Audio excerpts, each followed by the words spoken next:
If you are new to the channel, then subscribe the channel and press the bell icon for further notification. Okay student, welcome you all to this new lecture in GATE Power System series. So today again we will be solving 5 questions starting from question number 96 to 100. Okay, then let's try to solve these questions. Okay, in question number 96, for the network shown in figure, the zero sequence reactance in per unit are indicated. What are the zero sequence of each component?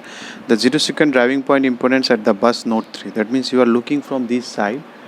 You are standing at bus 3 and you have to see what is the zero sequence network of the, how do it like zero, what is the zero sequence driving point impedance or zero sequence impedance of the network. Now for these connections, I think you know this connection. If it is grounded, then if your star is generator star is grounded, then that generator inductance reactance will be connected to the ground, this one. Now for the transformer, you have this type of combinations. This I think you know this one. Suppose this is your transformer reactance, this and this type of switching is there. These two switches are there if it is delta connected. If primary is delta connected, then you do. If secondary is delta connected, then you do. If your primary star is ground connected, then you do. If your secondary star is ground connected, then you do this. So all these 4 combinations are there. So your primary side is delta connected, so this one will be connected. So this one I have connected. And secondary side is ground connected, so this is connected. So this is the transformer I am looking at. So this will be open and this transformer will be 0.15, and then this XL is how much? 0.05. and then you are standing at, so this is not a, now you are standing at this position. This ground you can think of, you are standing at this bus 3 here you are standing. So this side it is of this fashion, and another side also, because there is another generator and that star is also grounded, so that will also come into the picture, which will be 0.2. Now if you look, now you can see what is the continuity. This is the continuity, this is the circuit it is forming, this is the return part and this is this. So from here you are standing and you are looking at the circuit. So you can see this side also reactance, you can see that side also reactance. That means these and that are in parallel combination. Which one is parallel combination? 0.15 plus 0.05 is in parallel with 0.2. J is there, I am avoiding J because everywhere J is there. So it will be 0.20 parallel with 0.2, that is 0.10 J. So that is your option, or 0.10 per unit, that is option C. Now if you come to 97, determine the magnitude of symmetrical component IR1, IR2, IR0, 0, positive, negative, of the current of 3-phase RYB 3-wire system where short circuit occurs between R and Y phases and fault current being 100 ampere. Okay, so there is a short circuit between R and B. So if you recall all your formulas, suppose this is my R, this is Y, this is B, and short circuit occurred in between R and Y. These two are shorted. So if you recall your sequence network, how we have considered your sequence network, it was A, then B, then C. So B and C was shorted. Whatever we have done sequence network, in case of line to line fault, they are connected in parallel. This was your positive sequence network and this is your negative sequence network. Both are connected in parallel because it is L to L, no G is there.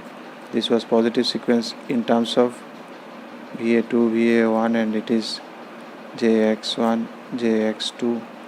I think you recall this one. This is your IA1 and this is your IA2. All these are with reference to your A phase. So short in different phases, and you are calculating, and your sequence network is in A phases. So here you change it a little bit. You make this one A and these two B and C, because these two are shorted. B and C are shorted.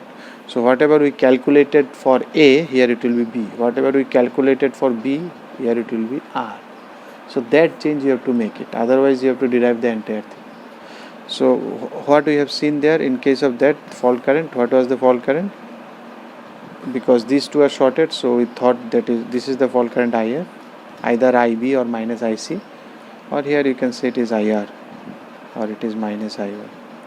In our case it was IB or minus IC in standard format, and here in this question it is IR. Now they are asking you to find this one, this component. That means they are asking you to find IB0 in our standard system, IB1 and then IB2. Okay, so in our standard system we always calculate IA1, IA0, because our sequence network with reference to reference A, the healthy phase, with reference to this one, the phase which is healthy. So here it is with reference to this phase. that this one, but we have to calculate this one. Here healthy phase is A and we have to calculate this one. Okay.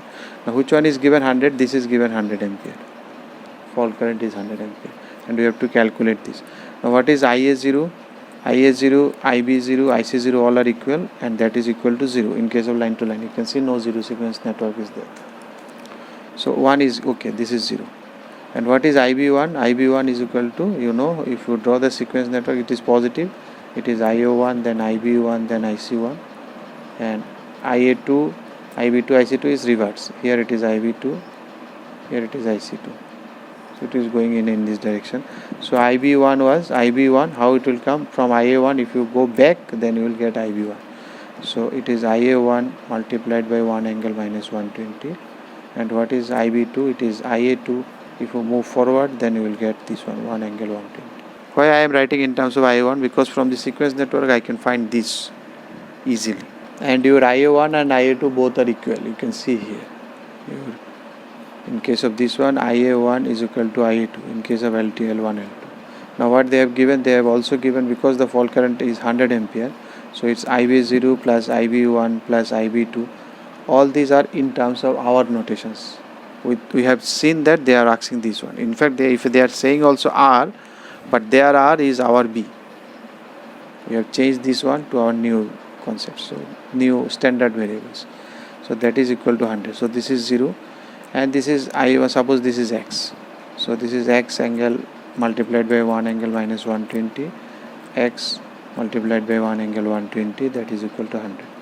I think you can solve it. If you solve it, you will find X equal to 57.73 at an angle 90.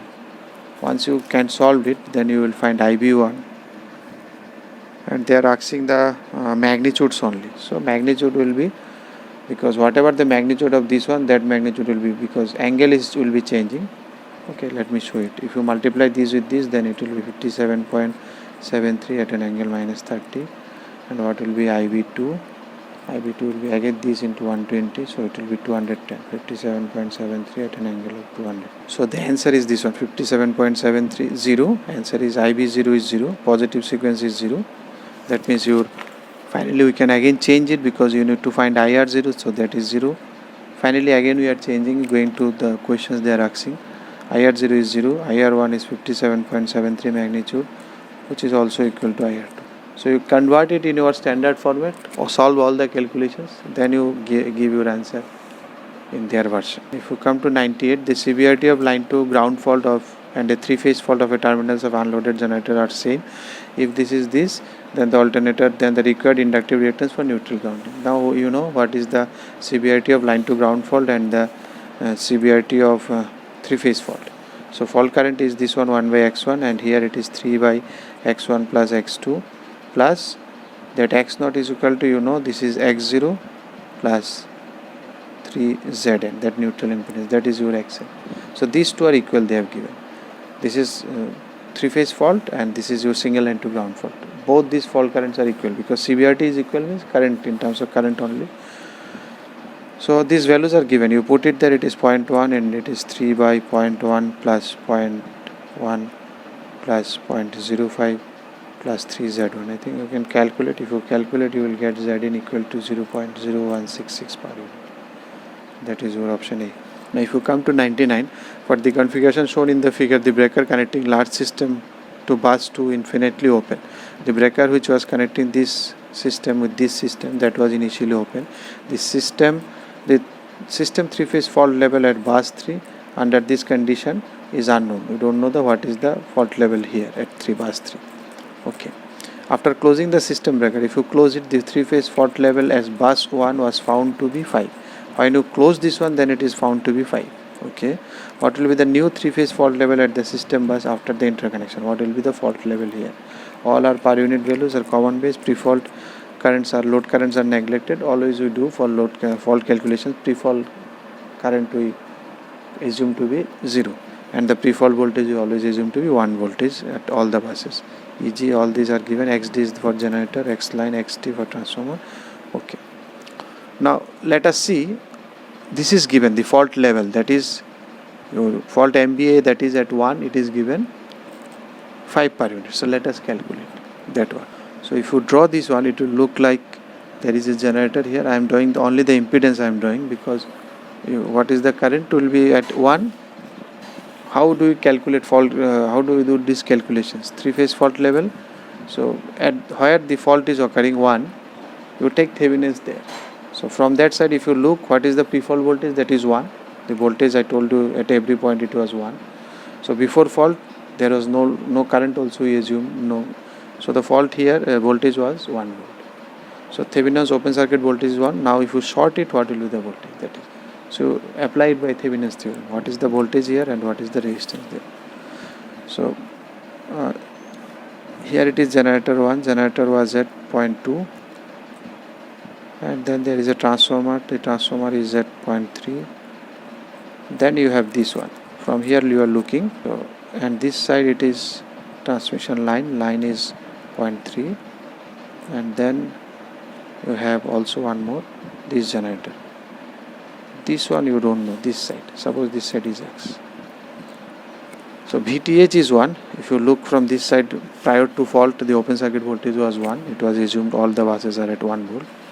Now your Thevenin's, your ZTH, you can see from here, if you see it is 0.5 is in parallel with, I think this is also 0.2. Transformer is also 0.2. So it is 0.4 is in parallel with 0.3 plus X. And what is your IF? IF is equal to, because you are doing in this way actually, VTH is 1 and ZTH. So what is this fault current? This IF is equal to VTH by ZF. So your IF will be equal to 1 by ZF. And that is its fault level. You can say that is 5. That is fault MVA, you can say, or fault current. So if we apply this one, this parallel combination, it will be 1 by this. So it will be, this plus will go upside, and the normally it is R1 R2 by R1 plus R2, because it is 1 by this one. So it will be 0.4 then multiplied by 0.3 plus X is equal to 5. I think you can solve it. If you solve it, you will find X is equal to 0.2. Now you know this side. Now they are asking the fault level at bus 3. What will be the fault level at bus 3? Now you look at this point. So if you look at this point, now you are looking at this point. So if you look at this point, now your ZTH will be equal to 0.2, 0.2, then 0.3. That is 0.7 is in parallel with 0.1. That is whatever your ZF. Now here fault level will be 0.7 plus 0.1. 1 by ZF actually, and which will be equal to 11.42. Now if you come to 100, the 50 Hz is rated at this much MVA with XD this much, XD dash is much, this the double dash in fact. It supplies purely resistive load, okay, at 400 megawatt 20 kV. The load is connected directly across the generator terminals. When a symmetric fault occurs at the load terminals, the initial RMS current. So for initial current, we will take subtransient one. Then transient, then normal steady state one. So when there is a fault, the first current comes due to this subtransient case, this XD double dash. So we will take use of this one, XD double dash. So what will be your terminal voltage? In case of generator, we always mark it in this way. So this is my ET and this is XD double dash you will take, that is 0.2J. So this is at 1 pu, this voltage is 1 pu. Let me calculate what is the voltage here. So before voltage. So after voltage it will be shorted, then this will be divided by this. So what will be ET? ET will be equal to whatever current it is flowing through. So let us calculate its VT is, its V is 1 pu. What is its power? Power is at, it is rated 500 but it is drawing 400. So in per unit if you go 500 by 400, 0.8 power. So what will be current? Because it is resistive load, so it will be 0.8 at an angle. You can say power is 0.8, voltage is 1, so power current will be P by V, and angle is 0 because it is resistive load. So your ET will be equal to this 1 voltage plus this drop, 0.8 into 0.2J. So your terminal voltage, that is pre-fault terminal voltage, that's why I am putting 10. Your pre-fault terminal voltage will be 1.019 at an angle of 11.30. So this is your pre-fault voltage. Now if you apply if there is a fault, directly it is shorted, 3-phase fault, then your fault current IF will be equal to this voltage, because it was supplying this voltage, then at that time you are switched it on. So this voltage divided by this. So because we are interested only in magnitude, that's why I am writing only magnitude. So that is option B. If you like the video, then press the like button and please give your valuable comments in the comment section.